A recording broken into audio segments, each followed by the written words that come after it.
Shout out to Felix Gray for sponsoring this update. Your eyes weren't made to stare at computer screens all day, so give them a break with glasses that filter blue light and eliminate glare from screens. Get yours at felixgrayglasses.com/no.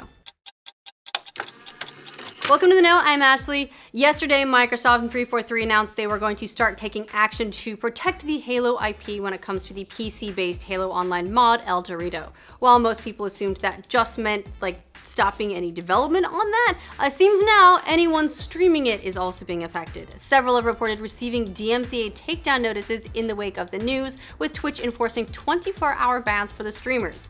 343's Frank O'Connor called these DMCA takedown notices by Microsoft's legal team overzealous on Twitter and suggested that maybe streamers just don't title their streams Halo Online because, you know, to help mitigate the problem. As for the idea 343's shutting down the game itself, Frank O'Connor also appeared on the Reset Era forums to clarify they're not shutting it down specifically. Rather, he says they're working with the mod team to remove original Halo Online assets and code so the Microsoft's proprietary work isn't being used without permission. If you're wondering why all this has suddenly received so much attention from Microsoft, Xbox boss Phil Spencer himself called attention to a piece of 343's announcement, the promised future Halo experiences coming to PC, which we talked about yesterday. So yes, I think you can be on the lookout for something more official. You guys, Nintendo Switch games are selling real great. The company just dumped a whole lot of humble bragging, you know what, not even humble bragging, just straight up bragging about sales numbers into their latest quarterly earnings report. And we'll be talking more about that in depth later today because there are a lot of numbers. So they've been shedding light on just how much people have been loving these sweet, sweet Nintendo franchises. Now for starters, Breath of the Wild has officially become the highest selling Zelda game of all time after being on shelves for just over a year, hitting just under 10 million unit sales total between the Switch and Wii U versions. Of course, that all-time label may be a little bit disingenuous because it only works if you don't include re-releases and remasters, but hey, regardless, good job, Nintendo. In addition to that, they announced that Super Mario Odyssey's cleared 10 million units in sales all by itself. Mario Kart 8 Deluxe's Switch version outsold the Wii U version in just under a year at 9.22 million, and Splatoon 2 has cleared more than 6 million units by itself. So that's a lot of millions for just a handful of games. In the wake of Nintendo Switch's unfixable processor exploit, which we talked a little bit more about yesterday, if you want the full rundown, it looks like enterprising modders are already doing what people wish the Switch could do anyway. They're using it to play Gamecube games. That's right, modders have now got the Dolphin Gamecube emulator up and running on the Switch with Fail Overflow, one of the teams to release the unpatchable exploit this week, showing Wind Waker running on Nintendo's console. Like most emulated games, it's not perfect, but it's definitely a look at what's possible on the system now that this exploit is out in the wild. So, you know what, Nintendo? This is a great time to just release some legal GameCube games for the rest of us. Get that virtual console going. Give us something legal, a legal way to play those games, please. Now, here's a shocker. I know you're all gonna be real surprised by this. Apparently, the development of Final Fantasy VII Remake is a total train wreck. Well, if at least one Japanese game industry developer can be trusted. Developer Dan Tsukasa, a game designer and 3D artist, chimed in on a thread about Final Fantasy VII Remake's VFX on Twitter, dropping some rather disturbing rumors he says he's heard about the game's progress. According to him, when Square Enix publicly transferred development from the outsourced CyberConnect 2 back to Square Enix, which happened about a year ago, they allegedly scrapped basically all the work that had been done on the game and started it all over. And we've talked about that in previous reports too. Tsukasa wrote, they don't have 4 years of work, they have 2. The announcement that Square was taking the game away from CyberConnect 2, they didn't take it away and continue it, they started it again because CyberConnect's work was just so useless and not far enough along, but still far enough along that remaking it was faster than refactoring it. It wasn't in a good state at all. So, well, we may have a long wait ahead of us, but maybe that's a good thing? Tsukasa later said he knows this directly from people that worked at both companies, and the game was outsourced to hell just to get it to where it was when we saw it publicly. However, he also clarifies it's possible they've gotten production under control and have gotten to a decent place in development. It's possible. Yikes. Man, I love the dude, but this does kind of sound like an Nomura special. Fortnite players have been buzzing for weeks with the possibility of some major game-changing developments thanks to a mysterious meteor appearing in the sky. Now it seems that Epic is teasing them even more. As of this week, players have also been spotting UFOs in the game's skybox, complete with blurry conspiracy theory screenshots, leading to the belief that the meteor has something to do with an alien invasion, which should be interesting. On top of that, Fortnite's TVs have just started sending out emergency broadcasts with what appear to be a Morse code message.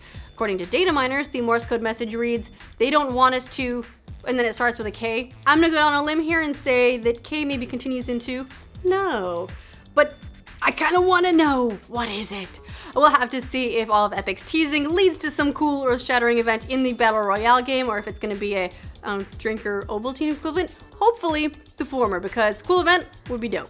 Speaking of Fortnite, you remember how Epic was suing that 14-year-old for cheating? Yeah, they're not letting that go. The developer is reportedly continuing its lawsuit against the teen who allegedly cheated in the game despite efforts by the teen's parents to get the suit thrown out.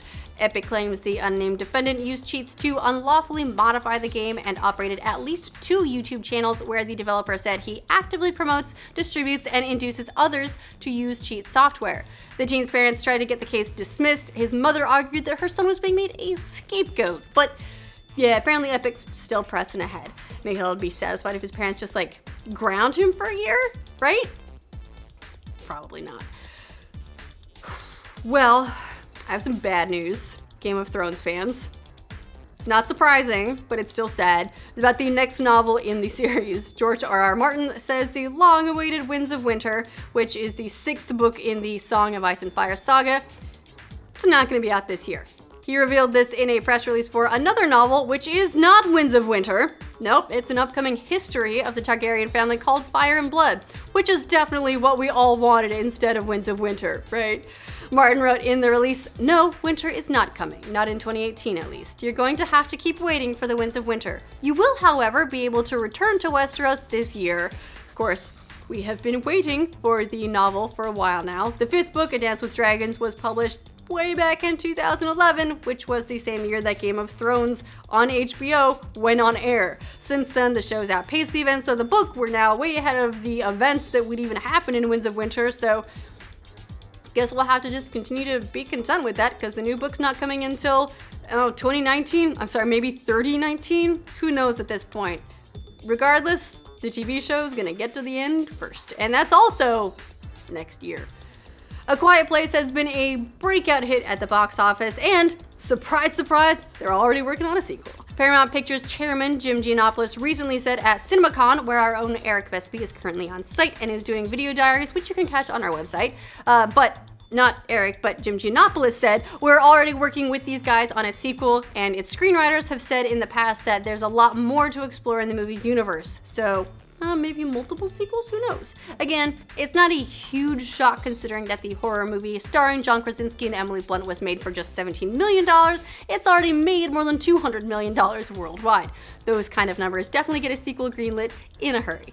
Critics liked it too. The movie has a 95% fresh rating on Rotten Tomatoes. We loved it. We did a video on it. It was a lot of fun, and it's pretty cool to see like what is essentially a smaller budget movie make that kind of breakthrough, and it was such a cool concept. Even watching it, I always thought it was it must have been a lot of fun for the set designers and just the production designers in general to work with based on the limitations of sound. They do some really cool stuff with it. If you haven't watched it, it's fun. I'm a sissy about scary movies, but even I enjoyed it, even though I was like, the whole time. Speaking of sequels, J.J. Abrams says a new Cloverfield sequel is also in the works, which will definitely be good news to fans of the monster horror franchise. Abrams broke the news during CinemaCon, again, where he was hyping another one of his movies, the sci-fi World War II film Overlord. And contrary to some rumors, Overlord, which follows American paratroopers behind enemy lines on the eve of D-Day, is not the next film in the Cloverfield series. As Abrams put it, it's not a Cloverfield movie, so definitive. But he said that one is in the works for theaters. He added, "We're actually developing a true dedicated Cloverfield sequel, and that sequel will appear in theaters," he said, unlike Cloverfield Paradox, which released on Netflix. First things first though, Overlord hits theaters on October 26th, and I'm gonna have a real tough time watching it without picturing the game, which I totally loved.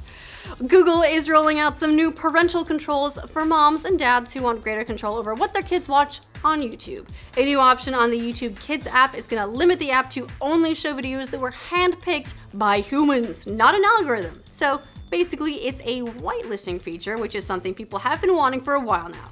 While the YouTube Kids app has been really popular, we don't hear a lot about it, doesn't generate a lot of buzz, but more than 11 million kids watch it weekly, and that's a pretty good number. There have been a bunch of controversies over questionable videos that have gotten past the app's algorithms in the past, though.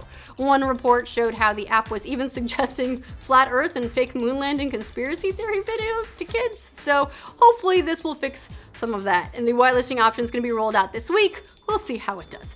All right, that's the news for this roundup. Let us know what you think of all this news in the comments down below. To make sure you get news from every corner of the internet every weekday, like this video, and if you're new to this channel, subscribe to The Know. Thanks to Felix Gray for sponsoring this update. If you've ever noticed your eyes get kind of tired and strained after you've been doing hours and hours and hours of gaming, or I don't know, being productive if that's more your speed, go you. There's a reason for that. Your eyes, they're not made to stare at screens all day. They need a break, and you deserve one too. Felix Gray lenses filter blue light and eliminate glare, and they are super comfortable. Their frames are made of premium Italian acetate, which is the same stuff Versace uses, fun fact. If you haven't tried it before, it's kind of, I don't know, it's difficult to describe if you haven't had your actual fingers on it, but it feels almost like smoother and softer than plastic somehow. It's really nice. Felix Gray glasses are available in both non-prescription and reading lenses, and they have a bunch of different styles to suit different faces and heads. These ones, if you're wondering, are the touring style. I have a small head, so these are good for small heads like mine. Word is they're gonna start offering prescription lenses soon too, so keep an eye out for that. Treat your eyes to a pair of Felix Gray glasses with free shipping and free returns at felixgrayglasses.com/know.